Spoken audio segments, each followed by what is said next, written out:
প্রিয় দর্শক আসসালামু আলাইকুম। কাল প্রকাশের পক্ষ থেকে আমি আপনাদের স্বাগত জানাই, মেহেদী হাসান রিয়াদ। এবং আমি আজিজুল ইসলাম যুবরাজ। আজকে আমরা রয়েছি বাংলা একাডেমি আয়োজিত অমর একুশে বইমেলায়। এবার বইমেলাটি কিছুটা বিলম্বে শুরু হলেও আমরা কিন্তু দেখতে পাচ্ছি যারা পাঠক রয়েছেন, যারা ক্রেতা রয়েছেন, বইপ্রেমী রয়েছেন, তারা কিন্তু আসছেন এই বইমেলায়। উপচে পড়া ভিড় না থাকলেও লোকসমাগম দেখা যাচ্ছে পুতুল নাচ এবং বায়োস্কোপে। তবুও মানুষ আসছে, প্রিয়জনদের নিয়ে ঘুরছে, ছবি তুলছে এবং অবশেষে যারা পাঠক রয়েছেন তারা নিজেদের বইটুকু সংগ্রহ করে সাথে করে নিয়ে যাচ্ছেন। আর সেই তথ্যগুলো জানাতেই আমরা যুক্ত হয়েছি বইমেলা থেকে।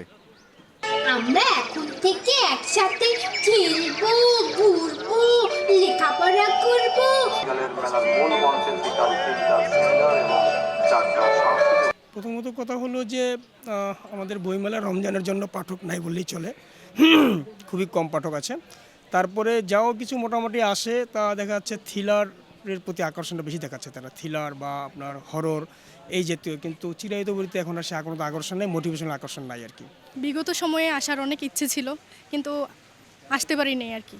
আর এবার যেহেতু সুযোগ সুবিধা সব কিছুই হয়েছে, আসলাম, দেখলাম। আমার পছন্দের লেখকের দুইটা বই নিয়েছি। একটা হচ্ছে নির্বাসন, আর আরেকটা বই নিয়েছি হচ্ছে লতিফুল ইসলাম শিবলির দারবিশ। আর আরেকটা বই নেওয়ার ইচ্ছা আছে, দেখতেছি, ঘুরতেছি। মোটামুটি মানে আমার কাছে ভালোই লেগেছে, স্টলগুলো সাজানো, তারপর হচ্ছে মানুষের আসা যাওয়া সব কিছু মিলে খুব সুন্দর। আমার বাচ্চারা প্রতিদিন ঘুমার সময় আমাকে বলে, বাবা আমাকে গল্প বলে ঘুম দাও। আমার দুটো বাচ্চাই প্রচণ্ড গল্পপ্রেমিক। এই জন্য ওখান থেকে আমার শেখা, এই জন্য বাচ্চাদের জন্য গল্পের বই নিলাম 5টা। প্রত্যেক বছরে তো আমার এখানে ডিউটি থাকে না আসলেই। তবে আমি বই বাচ্চাদের কিনতে খুব ভালোবাসি, সবসময় বাচ্চাদের জন্য বই কিনতে আগ্রহী আমি। হ্যাঁ, ওখান থেকে আমার বাচ্চাদের পাশাপাশি আমারও বই কেনা হয় কিছু গল্পের, কারণ ওদেরকে তো গল্প শোনাইতে হয় আমাকে, এজন্য আমাকেও গল্পের বই পড়তে হয়। আমার ড্রয়িং কেনার ইচ্ছা আছে, রং কেনার ইচ্ছা আছে, বই কেনার ইচ্ছা আছে। আমার পছন্দের কিছু কিছু বই আছে, ড্রয়িং বই আছে, ড্রয়িং খাতা, তারপর গল্পের বই, এগুলা। হ্যাঁ, দেয়। কার সাথে এসেছে? বাবা আর আম্মুর সাথে। পাঠকের উপস্থিতি তুলনামূলক অবশ্যই কম, তবে রোজা হিসাবে আমি বলবো যে মোটামুটি ঠিকই আছে। কারণ রোজার মধ্যে এত মানুষ বই যে নিতে আসবে, আমরা সেটাও কল্পনা করিনি আসলে প্রথম দিকে মানে আমাদের চিন্তাভাবনাই ছিল যে কোনো পাঠকই আমরা হয়তো পাবো না, যে কারণেই আর কি মূলত এতটা লেট শুরু হয়েছে। আর বইমেলা নিয়ে যদি বলি যে আমাদের মোটামুটি চলছে, যদিও অগ্রগতি খুবই স্লো, তবে চলছে ভালোই। একজন শিক্ষিত মানুষের তো বই পড়তে ভালো লাগবারই কথা, কারণ মানুষ তো যখন লেখাপড়া শুরু করে বইয়ের সঙ্গেই এক ধরনের সম্পর্ক তার গড়ে ওঠে। এখন এই সম্পর্কটা যত দীর্ঘস্থায়ী হয়, তত একজন মানুষ বিকশিত হয়, মানবিক মানুষ হয়ে ওঠে।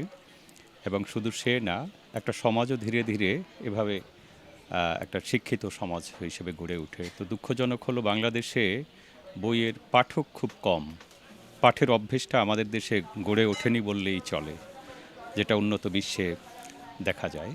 আমরা মেলায় আসি, শুধু বই কিনি না, বইয়ের সঙ্গে পরিচিতও হই। মেলা নানা দিক দিয়ে আমাদেরকে আনন্দ দেয়, নতুন লেখকের সঙ্গে, নতুন বইয়ের সঙ্গে, নতুন মানুষের সঙ্গে সম্পর্ক তৈরি হয়। সব কিছু মিলে খুব ভালো লাগে, এজন্য মেলায় আসা। নতুন প্রজন্মের জন্য মেসেজ হলো, নতুন প্রজন্ম যতটা না বইমুখী, তার চেয়ে বেশি সোশ্যাল মিডিয়ামুখী। সোশ্যাল মিডিয়াতেও অনেক কিছু শিখবার আছে, কিন্তু বইয়ের সঙ্গে মানুষের যে একটা আত্মিক সম্পর্ক তৈরি হয়, সোশ্যাল মিডিয়ার সঙ্গে সেই সম্পর্কটা হয় না বললেই চলে। সেজন্য আমি বলবো যে সোশ্যাল মিডিয়াকে বাংলাদেশের প্রেক্ষাপটে একেবারে অ্যাভয়েড করা সম্ভব নয়, কিন্তু বইয়ের সঙ্গে সম্পর্ক তৈরি হওয়া খুব জরুরি। কারণ একটা সমৃদ্ধ সমাজ গঠন করতে হলে ভালো পাঠক ছাড়া এটা সম্ভব না, পড়ার অভ্যেসটা গড়ে তোলা উচিত। এজন্য শিক্ষক, শিক্ষার্থী, যারা বয়স্ক ব্যক্তি বা যারা একটু সচেতন মানুষ, তাদের উচিত বাচ্চাদেরকে, তরুণ প্রজন্মকে অনুপ্রাণিত করা, যাতে করে বই পড়ার অভ্যেসটা গড়ে ওঠে। জিয়াউর রহমান একে বাংলাদেশে দীর্ঘদিন ধরে গত ফ্যাসিস্ট আওয়ামী লীগ সরকার বলা যায় এই জেনজি প্রজন্ম বা তরুণ প্রজন্মের কাছ থেকে অনেক দূরে সরিয়ে রাখার চেষ্টা করেছিল। যদিও সেটি পারেনি, আমরা সেটি বুঝতে পারি আমাদের স্টলে যে জনসমাগম হচ্ছে তাদের কথাবার্তা শুনে এবং তাদের বিভিন্ন বইয়ের খোঁজ খবর দেখে। আসলে ইতিহাসকে তো আমরা চাইলেই পরিবর্তন করতে পারি না, সুতরাং আমরা নিশ্চিন্তে বলতে পারি, নির্দ্বিধায় বলতে পারি, যারা ইতিহাসের বীর তাদেরকে সবাই জানবে এই বাংলার তরুণ প্রজন্ম এবং তাদের যথাযথ মূল্যায়ন তারা করবে।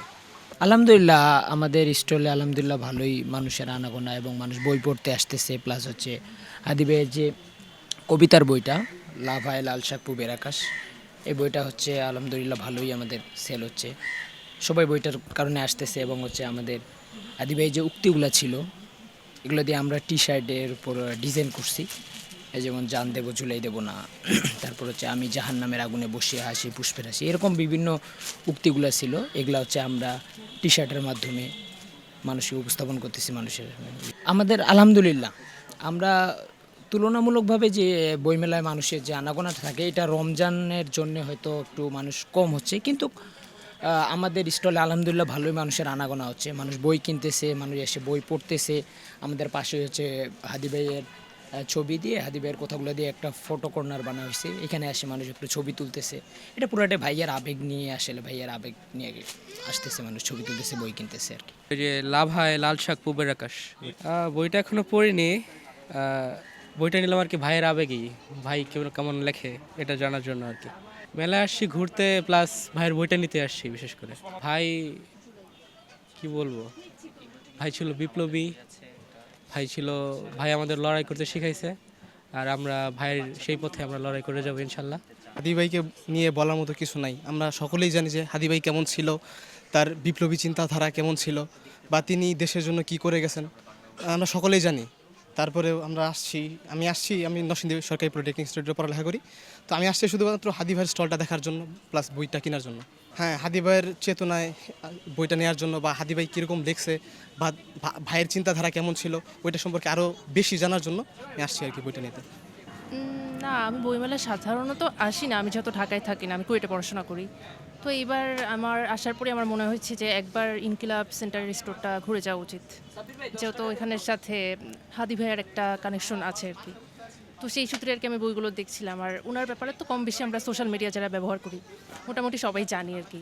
তো সেই হিসেবে মানে এখান থেকে আমি একটা বই আর কি নিব, তো এরকম একটা মেন্টালিটি আছে। আর আমার আশেপাশে যারা থাকে তাদেরকেও হয়তো বইটা পড়তে দিব, বা এই ইনকিলাব সেন্টারের যে স্টলটা ওই সম্পর্কে জানাবো যে হ্যাঁ এখানে ওরা আসতে পারে, বই নিতে পারে। মূল কারণ বলতে উনি তো ভারতীয় সাম্রাজ্যবাদ বিরোধী ছিলেন, ঠিক আছে, আর যে দেশপ্রেমিক ছিলেন ওনার বিভিন্ন বক্তব্য ওগুলো যখন নাকি আমি দেখি আমার কাছে মনে হয় যে না, মানে হাসিনার আমলই শেষ না, এরপরেও আমাদের অনেক কিছু ভাবার আছে দেশকে নিয়ে, নতুন করে আগানোর অনেক কিছু আছে। ভাইয়ের লেকচারগুলো শুনলে আমার এরকম মনে হয় আর কি।